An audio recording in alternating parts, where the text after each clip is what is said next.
Again, Dreams is very, very good on that hero. An absolute monster when it comes down to going for those cheeky engages, those flashy plays as a roamer. Those unexpected plays. And speaking of unexpected, when you talk about Dreams, one of the heroes he doesn't really get to play a lot, but he can actually have a huge impact on, is that Kadita. So I wonder if that is still a possibility, as Indonesia will ban out that Benedetta, having a lot of mobility, a lot of wave clear, a lot of impact that can be translated, can be transferred to the side lanes or even the jungle. So they will not want to deal with that. And for the Philippines, it's going to be Leomord. Whoa. The Leomord ban, again, this is a hero that we've seen many times before. Leomord, I think, is the most banned hero so far in Iesf. But it's already a very interesting ban. It's a very interesting draft phase for both of these teams. So far, from the 3 matches we have casted from all 6 games, we haven't really seen that Atlas and the Benedetta in the first phase of bans, right? We usually see the Martis, we usually see the 1-1, and both of those heroes have been left up for grabs right now, with Valentina as well still open. Indonesia need to choose whether they want to ban the Valentina or the 1-1, or perhaps just leave both open so that they can trade it out. Remember, on the red side, you do get 2 picks. Meanwhile, Philippines will have to choose. It's going to be the 1-1 ban from Indonesia. Valentina wide open, especially on the hands of Team Philippines, which we know can be flexed in the mid lane and to the jungle. You have to wonder if both these teams have access to information that we do not, as the public do not, right? Because a lot of these bans, yes, they are also meta picks, but they seem slightly targeted as well. Valentina will be the main pick for the Philippines. It's very strong, it has good burst and utility, and it will allow the Philippines to play a bit of a mind game and confuse the drafting phase for Indonesia. But, ooh, the Kaja that we've seen being prioritized a lot by different teams. And as you mentioned, the Martis as well. There are a lot of options that Indonesia can try and use right now. Yeah. Indonesia, though, with the Kaja shadow pick, we haven't seen the Kaja go to the jungle here in Iesf, which is pretty interesting, right? Because if you take a look at your ranked games, if you go on and play ranked, you should probably see a lot of Kajas in the jungle. And right now, I do believe Indonesia are going to pick up the Kaja to flex. We've seen it in the mid lane, we've seen it in the side lane as well, and even as a roamer. But the Fairness is going to be a pickup, another solid pickup for Indonesia. Meanwhile, Philippines, with no hesitation, instantly just lock in the Fredrin and the Beatrix. Another comfort pick for Philippines for their gold laner. The Filipino sniper. He is here to play for sure. And looking at the composition so far, it does seem like the Philippines have a lot more of a combo situation. They do have the big engage with a taunt from Fredrin, and they can combo the Beatrix, not only using the sniper, but with the Nibiru's Passion as well, which is a lot stronger right now. For Indonesia, it seems like they have a better mix of pick-up potential as well. But of course, we have no idea just yet which lane are these heroes going to be put into. And whoa, that is a huge song for the first time, I think, in Iesf. First time in Iesf, the Yuzong makes his debut here in Bali. Just some dive, I guess, dive potential from the side of Indonesia to stop Beatrix from free hitting, and obviously just threat that back line. Threaten the back line, as now we are going to be entering the second phase of the bans. Indonesia with the first ban. They're already looking towards, I feel, more of a dive composition with this whole comp. Indonesia with the Faramis, the Kaja, and the Yuzong, they're going to try their best to actually look for the all-in team fights, right? They do not want these team fights to go the distance, because if it does, Philippines have the heroes to take it. So far, they have a lot more DPS for sure, so the longer the fight draws out, the more the combo that Indonesia is going for will start faltering. Right now, we've seen a similar strategy, right? Faramis as well as the Kaja, but usually it's paired with an engage that can bring everyone together and allow that Kaja to have optimal damage output in those big fights. But now, for now at least, we haven't seen anything like that from the side of Indonesia. Leslie has been picked by the Philippines, so denying another sniper from Indonesia, and Lolita actually will be the ban for Indonesia. So maybe they are looking at a hero with a lot of projectiles for now. And I actually expected the Leslie to be picked up by Indonesia early on, right? The final pick of the first phase, the Yuzong, I expected it to be the Leslie. But now, because it has been left open, hasn't been picked up, Indonesia are going to have to start prioritizing Brands' hero here as they go for the ban towards the Paquito. Oh, 2 bans towards the XP lane, I do believe, with the Benedetta and the Paquito. Philippines still without a jungler. But I think Indonesia are just trying to just take that Paquito away, knowing that it's a very good flex pick. And currently, Philippines, they have the Fredrin, they have the Valentina. We've seen Wise play both Fredrin and Valentina in the jungle. So that's the threat that Indonesia really needs to think of constantly. And you can already see Philippines with a very smart approach to the second bans, trying to shut Brands down here with 2 marksman bans. Leslie and Claude, only the Irithel being ready, opened up here for Team Indonesia. And Arashi, the Irithel up against the Beatrix here, up against so much dive as well. A lot of CC. Might be a risky pick for the side of Indonesia. but it is the best pick, in my opinion, looking at it right now, with all the bans. Maybe something crazy will come up, but it definitely shows that the Philippines want to have advantage in the late game. That Leslie and Claude are both very late game heroes, so maybe Indonesia can throw a curveball and pick a very aggressive early game hero instead. But no, it will be the Melissa. It still has a lot of AoE and a lot of potential to push away all these heroes that can pose a threat to the roster, at least the backline of Indonesia. So a very counter-smart approach as well. But finally, Philippines are going to round out their team composition. It's going to be Lapu Lapu. Will it be the signature as well? You gotta do it, man. You gotta do it, man. Do it. Come Philippines hovering over the signature pick. The M3 Blacklist International skin. But they will just hover over the Matilda. They decided to go for the Matilda, maybe for game number 1 here. Maybe they're saving the best for last, Arashi. But I can't believe they've there's done already this. a good show from the Philippines, showing that even as a shadow pick, it got us all hyped. It got the viewers all hyped as well, 100%. Team Indonesia with that Melissa pick, though, will have a bit of that disengage potential and a little bit of pressure, actually, in that gold lane. It is a winning lane for the Melissa in a straight-up 1v1. And now they are going to have to pick either a roamer or a jungler, depending on where the Kaja is going to go. They require some kind of crowd control, man. They have a lot of ways to actually facilitate their fights, but when it comes to forcing the Philippines into their own game, into fights that they want to take, it's going to be a bit difficult without any secure, and it will be the Gusion picked up. Hang on here. Let's take a very close look at the battle spells, because that will tell a very interesting story. Okay, all right. It is going to be the Kaja in the roam, as we mentioned before. The flex potential for the Kaja. We've seen it in the mid lane yesterday. Now we're seeing it in the roam position with the Gushin in the jungle. Wow. Based on both of the drafts, Philippines with a bit of both. Both of the drafts has a lot of dimensions to play with, a lot of win conditions to play around, with the dive being there to pick as well, and even the kite back, front to back. I think the kite back, that is the main concern here. For the side of Indonesia, they have one big engage tool. They have the Divine Judgment from Kaja.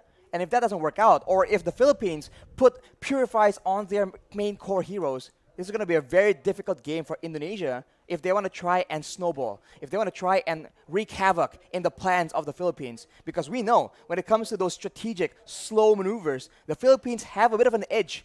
At least that's what the public will believe.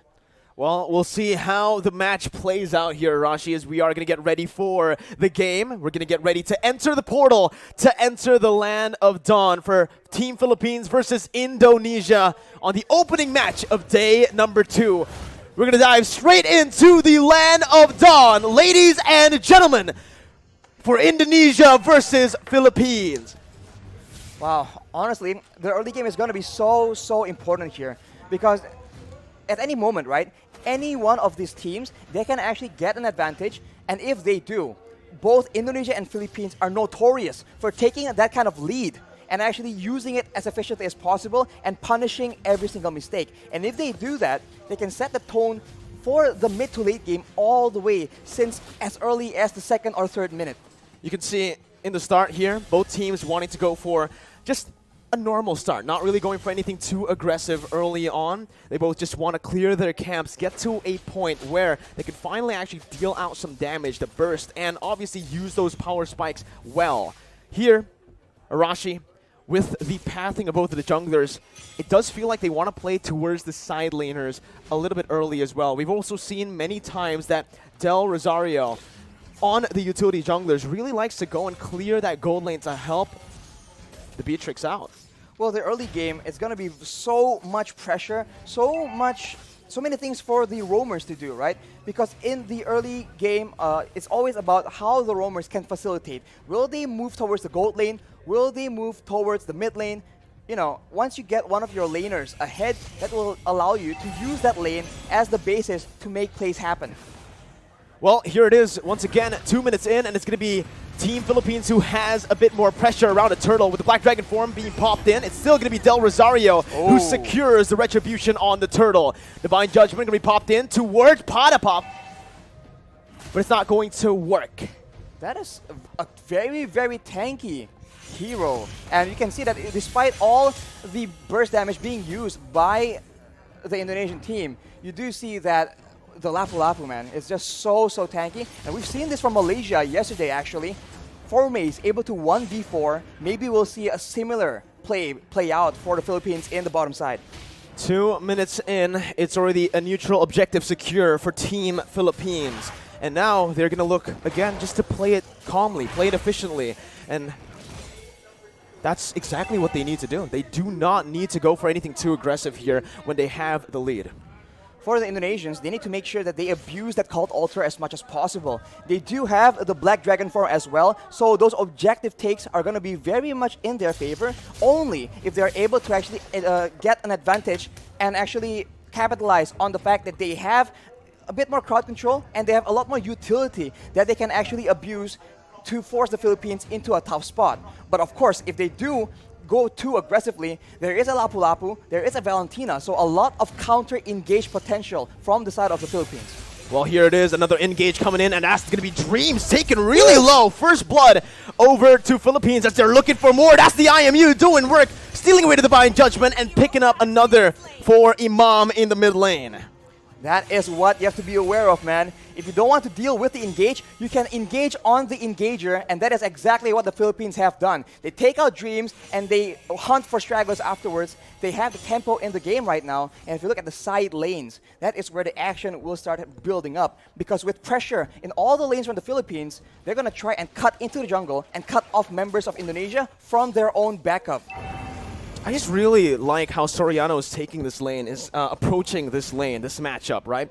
Up against the Melissa, he knows exactly that he is going to lose out if he goes for these trades, if he goes for these 1v1 duels. So what he does is he swaps over to the Bennett just to clear out the waves, rotates over to help this team, and simultaneously gets even more gold because they're trying their best to actually funnel as much towards Soriano.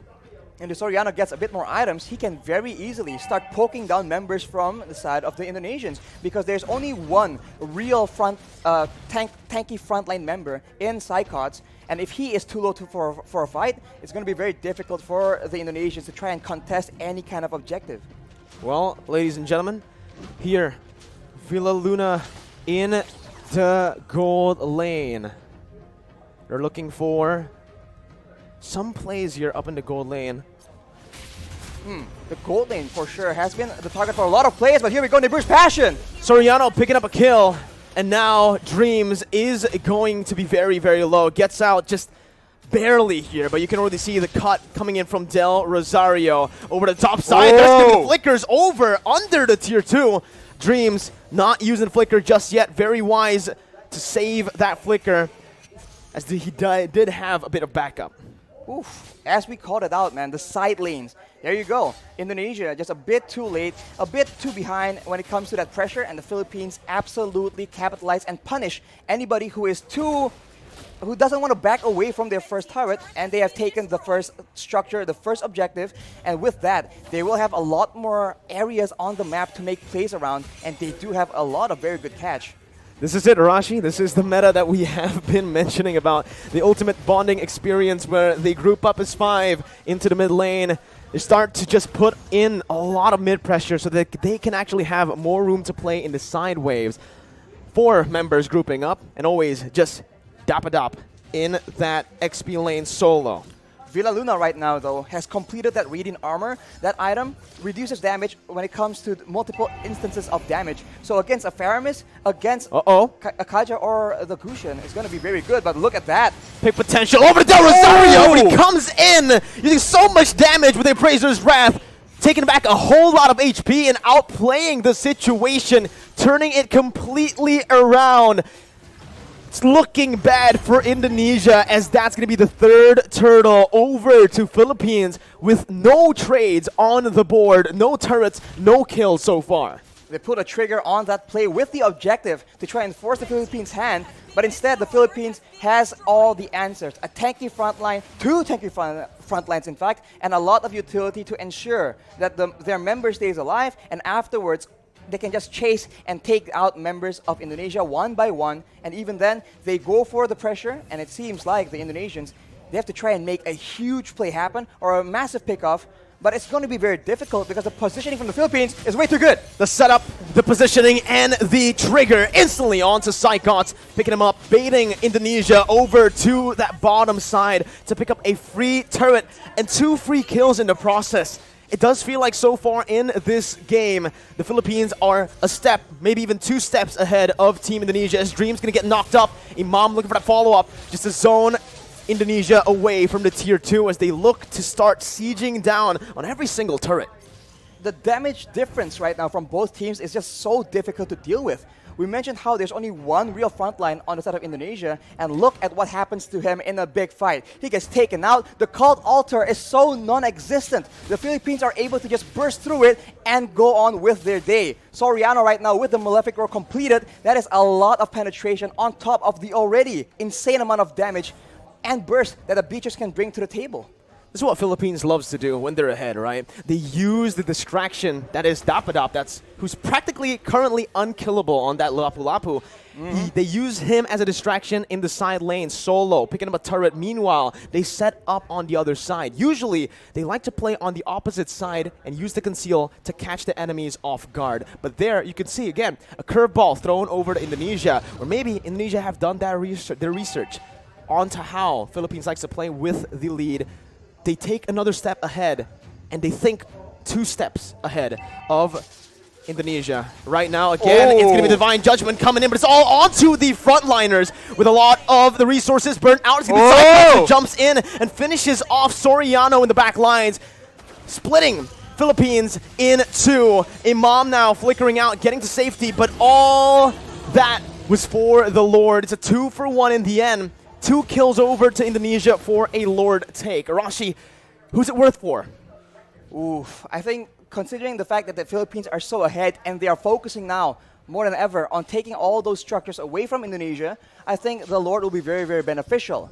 Unfortunately, they lose their gold leaner as well, which is not ideal. But if you take a look at the items right here, he is on 7,300 gold. As we mentioned, BOD and straight to a Malefic Roar, ensuring that anyone getting caught in his ultimates will get absolutely decimated.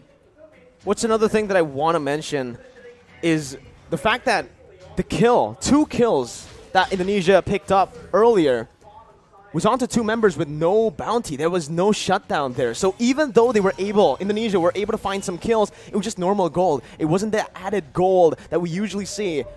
And they get the Lord for that. So if it was a shutdown, I would actually say that Indonesia definitely came out on top in terms of value. But here, Taz might actually be caught, forced to use that ultimate defensively to get out. And everyone is from the Philippines is available because the death timers are very, very short, and they're going for a siege here where Indonesia don't have a lot of tools to try and counter the poke damage. Slowly but surely, the Philippines is chipping away at the structures and at the EHP bars of the Indonesian players. It's a good defense by Indonesia. They're able to minimize their losses here, only losing that tier 2 in the mid lane for now. But Brands is going to be zoned away from that mid lane. Philippines looking for that, but look at Psychots with the Petrify. He's able to find 2 on the flanks. Psychots absolutely massive as his engage has started a war that Indonesia can finally win here in this game. 3-0 trade as Indonesia look to climb, to crawl themselves back in this game. Blink and you'll miss it. An engage that gave way for Indonesia to take 3 kills for a trade of none. And along with that, Taz is able to secure the purple buff from the side of the Philippines as well. So now they have a momentum. They have recovered a bit of that gold difference. Only 2K right now. But the Philippines, they are still in the lead. And they are no stranger to these late game situations. Dreams opening up the map just a bit. Going to be chunked down by Del Rosario. But he is going to be able to back off without having anything taken away. Honestly, looking at it right now, Rashi, Indonesia, their main win condition, we thought it would be Brands on that Melissa. We thought it was going to be the Gushin on the hands of Taz, but it's actually Sycots, the man that has been doubted so many times by everyone. By the public. I mean, this man has had a very lackluster season in his last performance. That was a performance in the last season, actually, rather. But here, knowing that Indonesia are relying very, very heavily on a very reliable engage. His Yuzong has been critical, but after 2 engages, will Philippines fall for the same trick twice? Divine Judgment over the Dreams. That's going to be the front liner taken out. That's going to be that. Oh my god, so much damage onto the Lapu. Unfortunately, won't be enough though. And now Indonesia, they're actually backing away, and it will be waiting for the Lord take. And Philippines, they are so good at the Lord dance. Going back and forth, waiting for their opponents to make a mistake, and with such a long-range basic attack on their B-Tricks, they can do better. That's what they were waiting for. The Black Dragon form now baited out. Sycots with a Petrify onto Soriano, who's forced to flicker out, but Sycots jumps in. 1v4, soaking in all the damage and sustaining back up. Top it up, gonna be taken down by Brands, and that's another kill over to Indonesia, who were able to play with the death timers of Dreams really well. With him now respawning, they've taken back the lead if they actually can secure the Lord, which they should be able to. Free Lord over to Indonesia. They're not stopping just yet though. Concealed play from Indonesia. They back off. Back off for now, as the orange buff will be contested as well. So the Philippines are now on the back foot. And if you look at the composition, in a way, right, in the big team fights, there's a lot more DPS and utility available in the hands of the Indonesians. After that play, they go for the purple buff as well. And the Philippines have a huge problem on their hands. The Black Dragon form will last for way too long. The Guiding Wind was used to try and buy some make some distance, buy some more time, but it was not enough. The Philippines must come up with a different solution, a different answer. A momentum shift in the 13th minute of the game. And now it's Philippines who have their backs against the wall with the Enhanced Lord marching in that top lane. Evos Legends here, Team Indonesia are going to look to try to siege them down. Sycots once again with a Black Dragon form as Del Rosario tries his best to keep Sycots at bay. The damage comes through once again for the siege to take place, but that's going to be Dapadap who jumps in with the bravest fighter. But it's going to be a good disengage from Indonesia, backing off knowing that they have found some value. They've taken every single tier 2 except for the bottom lane.